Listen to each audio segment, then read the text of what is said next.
Y'all know what's going on. It's time for another episode of Doing Time with Joe. I'm your host, Joe Bacon. Welcome to the show, y'all. The Supermax is a place designed to make a man forget the world. But Julian wasn't a man who forgot. His mind, sharpened by years of isolation, became a weapon. He turned his cell into a law office, the concrete walls papered with legal briefs, his bunk covered in law books. He was no longer a con man. He was a scholar of vengeance. He started by helping other inmates, finding small and overlooked errors in their cases. A missed filing deadline, a faulty warrant. He got a few sentences overturned, a few convictions thrown out. He was building a reputation, a network of indebted men who would owe him their freedom.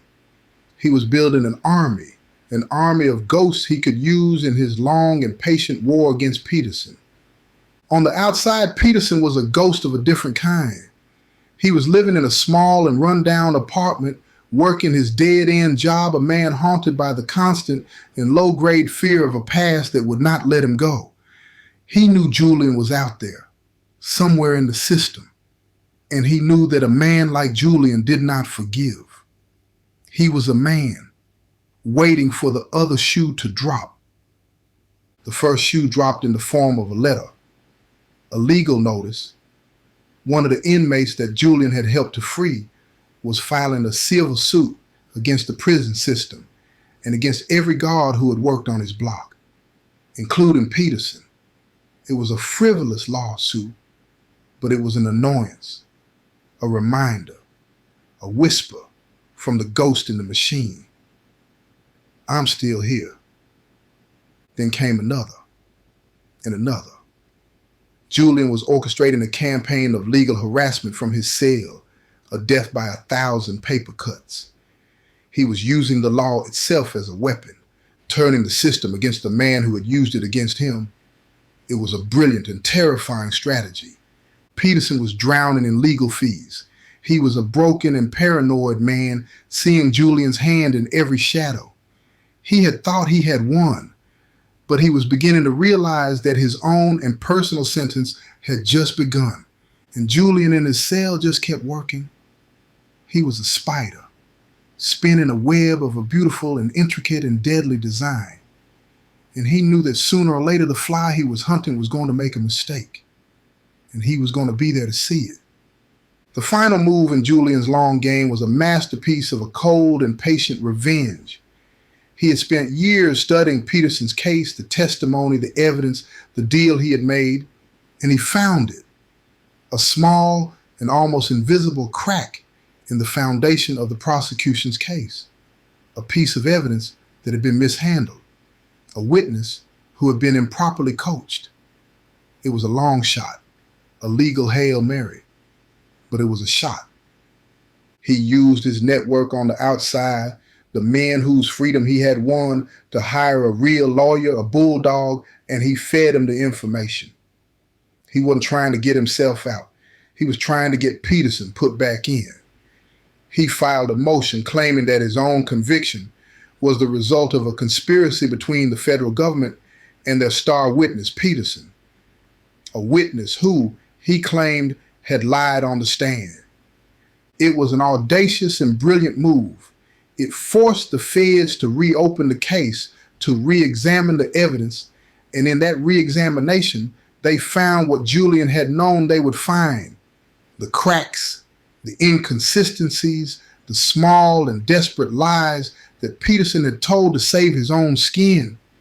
Peterson was brought back in for questioning, and under the harsh and unforgiving glare of a new investigation, his story started to unravel. The carefully constructed narrative of the victim, the manipulated pawn, fell apart, and in its place, the truth was revealed. The truth of a greedy and cowardly man who had been a willing and active partner in the crime. The feds were furious. They had been played by their own star witness. The deal they had made with Peterson was null and void. He had violated the terms of his cooperation. He had lied. They hit him with new charges: perjury, obstruction of justice. The very man who had been the key to their victory was now their new and most embarrassing target. The trial was short and brutal. The evidence was undeniable.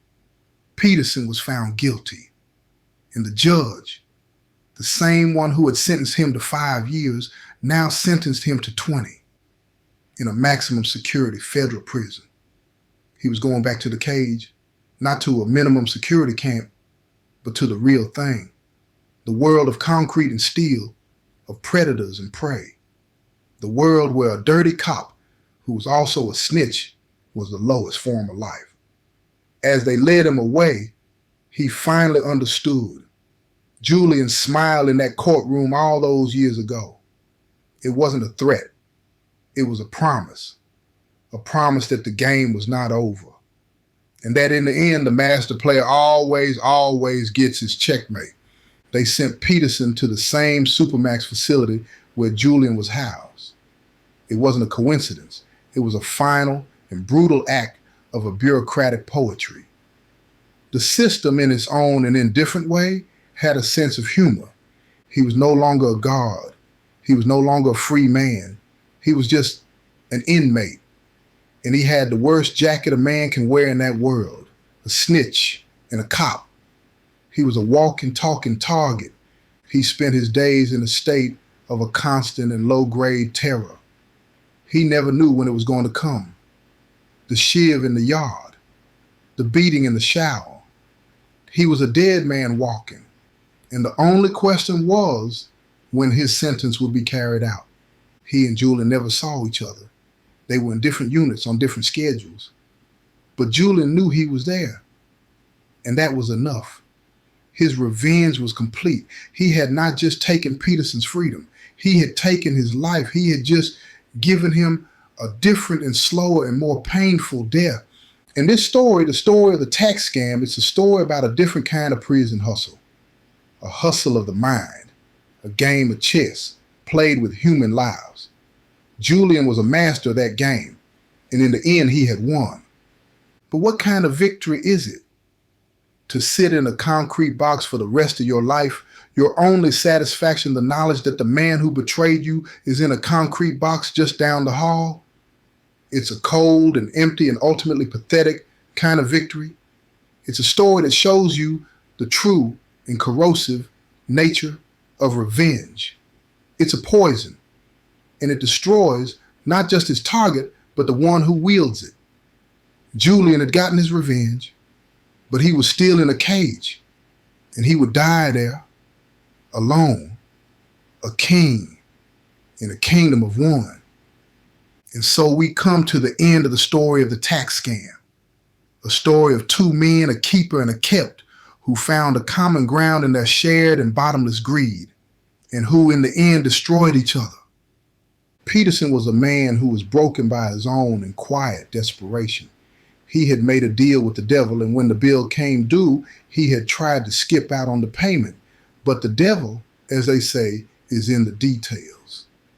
And he had ended up paying a price far greater than the one he had originally been offered.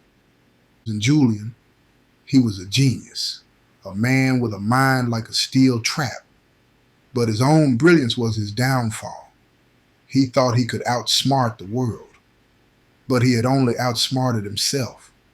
He had won the game, but he had lost his life. Their story is a testament to the old and brutal truth of this world. There is no honor among thieves. There is only self-interest. And in the end, it is every man for himself. A lesson that is learned and relearned every single day on every single tier in every single prison in the world. And it's a reminder that the perfect crime is a fantasy. There's always a paper trail. There's always a loose end. There's always a ghost in the machine. And that the only and true perfect crime is the one you choose not to commit. The final chapter of this story is a quiet and pathetic one. Peterson was killed in the yard 6 months after he arrived at the Supermax. A shiv in the ribs, a quick and brutal and anonymous end to a life of quiet desperation and a loud and final betrayal. No one was ever charged. It was just another body, another ghost in the machine. Julian heard the news in his cell, and he felt nothing, no satisfaction, no victory, just a profound and empty silence.